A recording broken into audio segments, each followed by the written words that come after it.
penugasan ujian tengah semester, penyusunan video kreatif animasi, terkait pemberdayaan masyarakat. Mata kuliah, pengembangan dan pemberdayaan masyarakat.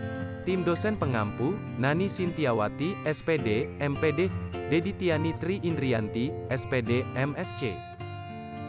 Sebelum masuk pada pembahasan, saya akan memperkenalkan diri terlebih dahulu.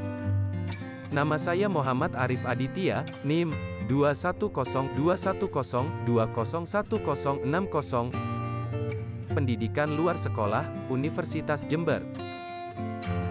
Pada video kreatif animasi kali ini saya mengambil judul terkait bagaimana upaya pemberantasan buta huruf Al-Quran atau huruf hijaiyah pada kalangan remaja muslim sekitar hutan. Pembahasan awal terkait buta huruf Al-Quran, huruf hijaiyah, ini merupakan kondisi di mana seseorang memiliki ketidakmampuan dalam membaca dan menulis huruf-huruf dasar dalam kitab suci Al-Quran. Dapat kita ketahui bahwa Al-Quran merupakan kitab suci umat muslim. Al-Quran adalah kalamullah atau firman Allah yang disampaikan kepada Nabi Muhammad SAW melalui malaikat Jibril yang digunakan sebagai pedoman hidup manusia. Al-Quran dimulai dari surat Al-Fatihah hingga surat An-Naas. Definisi ini merupakan ringkasan dari definisi Al-Quran menurut Mana Al-Katan dan Abdul Wahab Halaf. Pada pembahasan video animasi ialah terkait permasalahan yang dihadapi remaja, maka dari itu kita perlu mengetahui terlebih dahulu terkait remaja. Remaja merupakan fase di mana manusia sedang mencari jati diri, merupakan fase transisi dari usia anak-anak menuju kedewasaan. Kebimbangan, ketidakpastian dan segala macam godaan akan menghampiri para remaja.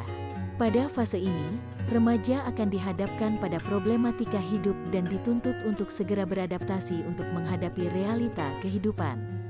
Namun fase pencarian jati diri ini rentan dalam memilih teman dalam pergaulan. Dalam Islam, usia remaja sering disebut dengan masa akil balik.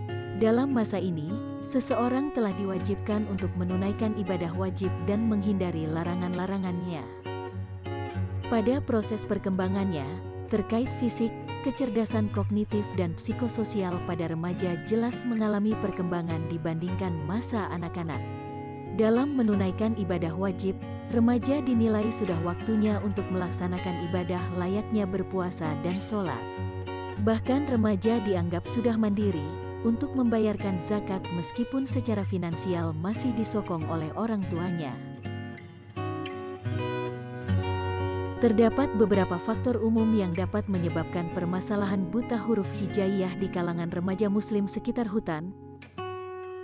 Yang pertama ialah rendahnya kemampuan membaca Al-Quran pada kalangan remaja tentunya tidak terlepas dari pemikirannya yang masih labil dan mudah terpengaruh, karena usia remaja awal merupakan fase transisi dan penyesuaian terhadap berbagai lingkungannya.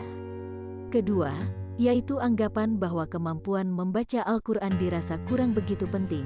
Hal ini tentu bisa saja dilatar belakangi karena kesibukan bekerja, membantu orang tua di kebun, kesibukan bersekolah, kesibukan bergaul dan bermain dan lain sebagainya. Ketiga, pergaulan bebas, yang bisa saja terjadi karena kurangnya perhatian dari orang tua atau kondisi keluarga broken home. Keempat, pengaruh faktor sosiologis dan sosial dari lingkungan sekitar. Kelima, rendahnya minat baca terhadap Al-Quran serta minimnya keterlibatan atau partisipasi remaja dalam program pendidikan keagamaan. Beberapa solusi yang dapat dilakukan untuk memberantas atau setidaknya mengurangi angka buta huruf hijaiyah. Yang pertama, melakukan penyuluhan dan melakukan fokus penelitian pada area sasaran, misalnya, sekitar hutan atau kawasan pinggiran, yang sekiranya masih minim adanya fasilitas pendidikan keagamaan dan program keagamaan. Kedua, memberikan suatu program dan melakukan pendampingan secara berkala melalui program bimbingan baca tulis Al-Quran dan mengaji bersama. Penyelenggaraan program ini dapat diberlakukan untuk berbagai usia.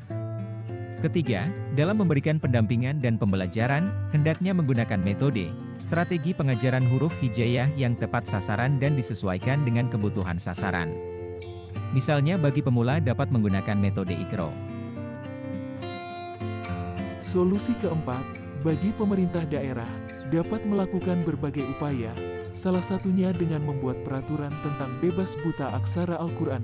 Yang dimaksud di sini ialah seperti yang telah dilakukan oleh pemerintah Kota Kendari, dengan melalui berbagai program yang tentunya telah disesuaikan dengan Peraturan Daerah Nomor 17 Tahun 2005, dalam upaya melepaskan diri masyarakat dari ketidakmampuan membaca dan menulis huruf Al-Quran, khususnya mulai usia sekolah, sejak dini, maupun bagi masyarakat Muslim dalam skala yang luas.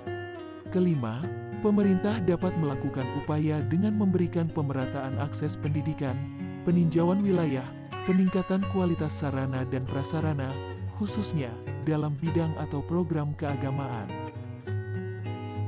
Metode pemberdayaan masyarakat yang dapat digunakan yaitu metode PRA, atau Participatory Rural Appraisal. Karena konsepsi dasar dari metode ini ialah adanya keterlibatan dari masyarakat dalam keseluruhan kegiatan, dengan memberikan tekanan pada partisipasi melalui prinsip belajar dari masyarakat, memposisikan masyarakat sebagai pelaku, sehingga mereka dapat saling belajar dan saling berbagi pengalaman. Sedangkan orang luar atau pendidik hanya sebagai fasilitator saja.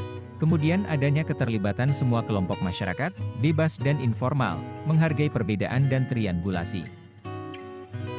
Artinya, model pemberdayaan masyarakat yang menggunakan metode pemberdayaan masyarakat PRA atau Participatory Rural Appraisal ini dapat dikatakan cocok dan efektif, karena metode PRA menekankan pada partisipasi aktif dari masyarakat, melibatkan masyarakat dalam keseluruhan kegiatan. Tentunya hal ini dapat mendukung model pemberdayaan masyarakat, di mana yang awalnya mereka tidak peduli, mereka menjadi peduli, mau mengikuti, ikut terlibat, berperan aktif, hingga mereka dapat menjadi masyarakat yang berdaya. Kesimpulan: meski pada usia remaja, seseorang telah memiliki kapasitas untuk mencerna berbagai hal baru, mereka tetap memerlukan bimbingan. Layaknya pemula, remaja masih memerlukan orang lain untuk membimbing mereka dalam menemukan arah hidup. Maka dari itu, upaya dalam memberantas buta huruf Al-Quran atau huruf hijaiyah ini, tidak hanya menjadi program atau fokus dari pemerintah saja, melainkan orang tua dan guru memiliki peranan yang paling luas dalam mendidik dan membimbing, terutama baca tulis Al-Quran atau pendidikan keagamaan. Dalam hal ini sejatinya lingkungan keluarga memiliki peranan yang sangat penting, yaitu peranan utama dalam memberikan bimbingan, pengawasan, arahan, dan pendidikan pertama khususnya terkait pendidikan keagamaan. Demikian video ini saya ajukan untuk memenuhi penugasan ujian tengah semester, bila mana terdapat kesalahan saya mengucapkan mohon maaf yang sebesar-besarnya. Semoga video ini dapat memberikan manfaat yang baik bagi semua. Sekian, terima kasih. Wassalamualaikum warahmatullahi wabarakatuh.